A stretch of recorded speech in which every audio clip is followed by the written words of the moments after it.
कैसे हुआ नारियल का जन्म। हिंदू धर्म में नारियल का विशेष महत्व है। पूजा अनुष्ठान और हर शुभ और मंगल कार्य के आरंभ में नारियल फोड़ा जाता है। यह क्रिया वर्षों से चली आ रही है। क्या आप जानते हैं कि नारियल के जन्म के पीछे एक बड़ी ही रोचक कथा है।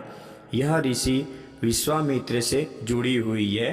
नारियल के जन्म की कहानी प्रतापी राजा सत्यव्रत से जुड़ी हुई है।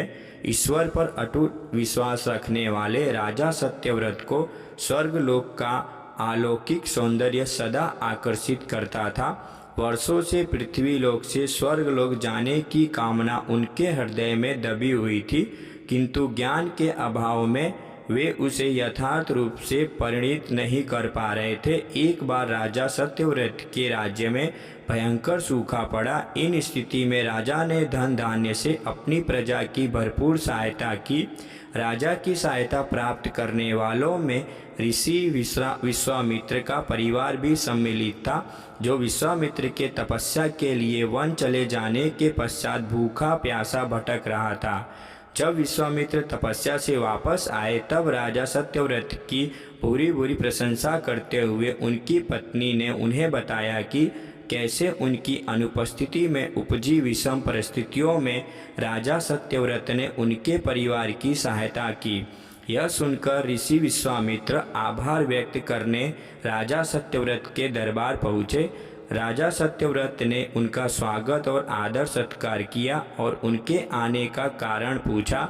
ऋषि विश्वामित्र ने अपने परिवार की सहायता के लिए राजा का आभार व्यक्त करते हुए उन्हें वरदान मांगने को कहा। राजा सत्यव्रत ने अपने हृदय में दबी स्वर्ग जाने की कामना का वर्णन कर ऋषि विश्वामित्र से निवेदन किया कि यदि उन्हें वरदान देना ही है तो वरदान स्वरूप उन्हें स्वर्ग जाने का मार्ग बता दें। राजा को वरदान देते हुए विश्वामित्र ने अपने तेज और शक्ति से एक ऐसे मार्ग का निर्माण किया जो सीधा स्वर्ग को जाता था।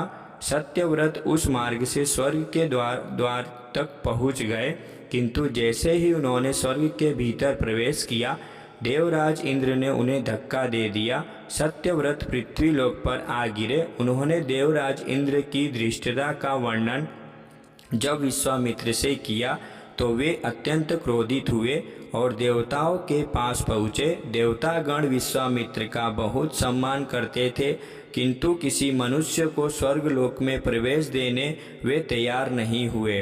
अंततः इस समस्या का एक हल निकाला गया। ऋषि विश्वामित्र ने पृथ्वीलोक और स्वर्गलोक के मध्य एक छब स्वर्गलोक का निर्माण करवाया, जो राजा सत्यव्रत के लिए था। देवताओं को इसमें कोई आपत्ति नहीं थी। राजा सत्यव्रत भी प्रसन्न थे, किंतु नए स्वर्गलोक के संबंध में ऋषि विश्वामित्र चिंतित थे। उन्हें डर था कि कहीं तेज हवा के झोंके से उनका बनाया स्वर्गलोक डगमगा ना जाए। ऐसे में राजा सत्यव्रत पुनः पृथ्वी पर गिर पड़ेंगे। इस समस्या का निदान करते हुए उन्होंने नवीन स्वर्गलोक को सहारा देने पृथ्वीलोक से नवीन स्वर्गलोक तक एक मजबूत खंभे का निर्माण किया। माना जाता है कि इस खंभे का तना बाद में एक पेड़ में परिवर्तित हो गया और राजा सत्यव्रत का सिर इसका फल बन गया। इस पेड़ को ही नारियल का पेड़ और राजा के सिर को नारियल का फल माना जाता है। यही कारण है कि नारियल के पेड़ बहुत ऊंचे होते हैं और उसके फल बहुत ऊंचाई पर लगते हैं। कथा अनुसार पृथ्वीलोक और स्वर्गलोक के मध्य लटके होने के कारण राजा सत्यव्रत को न इधर का न उधर का उपाधि दी गई। यही थी नारियल के जन्म की रोचक कहानी। दोस्तों, आपको यह कहानी कैसी लगी आप अपने कमेंट्स के द्वारा हमें अवश्य बताएं और कहानी पसंद आने पर लाइक और शेयर करें। ऐसी कहानियाँ सुनने के लिए हमें सब्सक्राइब कर लें। धन्यवाद।